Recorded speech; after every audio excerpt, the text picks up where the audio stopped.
What's cracking, guys? Omar Isaf here, back with another video, back with the training video. Gonna do a voiceover and try something different, talk about a particular topic. Fundamental training concepts, what matters and what doesn't matter. In other words, what you should be focusing your time on, because I understand all this shit can be confusing. You see me lift weights right now and you're probably correctly, hopefully thinking to yourself, how does this apply to me? And Skippy, don't worry, I'm going to tell you because it can get confusing. It's like a 5x5, 3x8, what should I do? 3x10? What should my overall progression be? What should I be doing? And again, there's hundreds of videos on my channel. There's thousands upon thousands of YouTube fitness content, countless Instagram posts and blogs, and you just want to figure out what you need to do. So what actually matters when it comes to getting results and what honestly doesn't. So we're going to talk about here the fundamental training concepts and variables as they impact things. If you enjoy this video, maybe go ahead and give it a like. Let's get started and talk about the elephant in the room. We can't ignore genetics. And with that, I would also say your prior lifting experience or your overall athletic experience. I'll give you an example. We have recently on the Iron Culture podcast, we had Chad Wesley Smith. And Chad, in his first meet, I want to say that again, in his first meet, he squatted 800 pounds. I don't think I'm ever going to squat 800 pounds in my life. Genetics absolutely matter. But more than that, or I'd say in addition to that, your physical experience, prior physical experience, so playing sports or being athletic growing up, which comes with the physical component, but also I'd say the mental component is very important, truly pushing yourself. But once we get past that, I would probably say, and that's why I've said before, consistent, intelligent effort is most important. I would put consistency. Simply showing up. If you show up consistently, if you don't miss workouts, if you just keep showing up to the gym, you will get results. Now, the magnitude of results certainly depends on a lot of different factors. And I would put forth that you need to be consistent. So if you have a program you want to follow, it's not like you're going to skip week 7 and expect to get the exact same results if you follow the program to a T. And over the years, I've been training over the last 10 years. I've probably only missed a few weeks of training. That's it in the entire decade. So showing up, not really depending upon what you're doing, but getting a minimum threshold of effort is most important. So your long-term investment, and we'll talk about this, the total time invested. How do we define effort? Well, we could kind of define it as the combination of intensity, volume, and frequency relative to your ability. So how you manipulate those variables, there's a minimum threshold of effort you need to apply in the gym consistently in order to get results. And I would put intelligent, consistent effort will be the slogan I use, because intelligent would imply that there is an order to things, there's a plan, programming, there's periodization long term to get you ultimately where you want to be.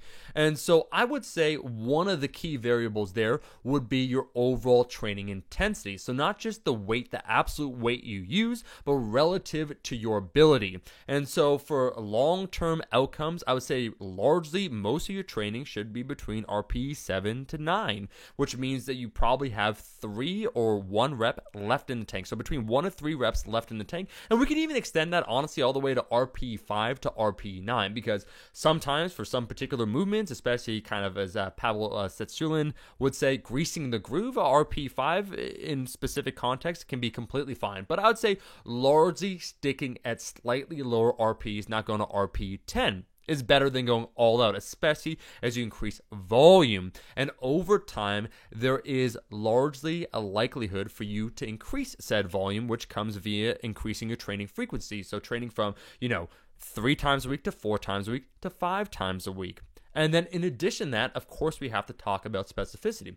If you want to get better at squats, you need to be squatting more. We know this, but also there's specificity when it comes to your type of training. So you want to get a bigger squat. That's a 1 rep max, right? Well, at some point in time, in your training, you should have the practice of practicing single. So doing single work in addition to just squatting a lot, because you're practicing as you play. And this applies for everything. If you want to do strongman like myself, which I'm doing and I will be competing in, you need to be practicing the movements. If you want to build bigger biceps, there's a minimum amount of threshold, a minimum amount of volume and effort that needs to be done. So you'll need to do some variations of bicep curls. Now, I'll talk in a little bit what doesn't matter, but those are largely the things that do matter. So I would say total time invested. So if you want to compare your physique and you've been training for 2 years to someone's been training for 5 years, it makes no damn sense. And we could use the same analogy. If you want to build muscle, it's not a 2-year investment, a 3-year investment. We're talking about a 10-year outcome, long-term investing,